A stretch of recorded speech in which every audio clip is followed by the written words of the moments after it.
भजाया जनी पाहता राम एको, करी बाण एको, मुखे शब्द एको, क्रिया पाहता उद्धरे सर्वलोको, धरा जानके नायकाचा विवेको, विचारूनी बोले बिबंचूनी चाले, तयाचे निसंतप्त तेही निवाले, बरे शोधिल्या बीण बोलो नको हो, जनी चालणे शुद्धने मस्त राहो, हरि भक्त विरक्त विज्ञान रासे,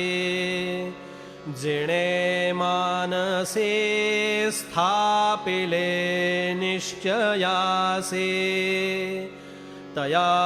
दर्शने स्पर्शने पुण्य जोडे, तया भाषणे नष्ट संदेह मोडे, नसे गर्व आंगी सदा बीतरागी, क्षमा शांती भोगी दया दक्ष योगी, नसे लोभना क्षोभना दैन्य बाणा, यही लक्षणी जाणिजे योगी राणा, धरी रे मना संगती सज्जनाची,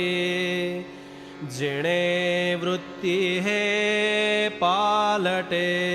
दुर्जनाचे, बळे भाव सद्बुद्धी सन्मार्ग लागे, महाक्रूर तो काळ विक्राळ भंगे।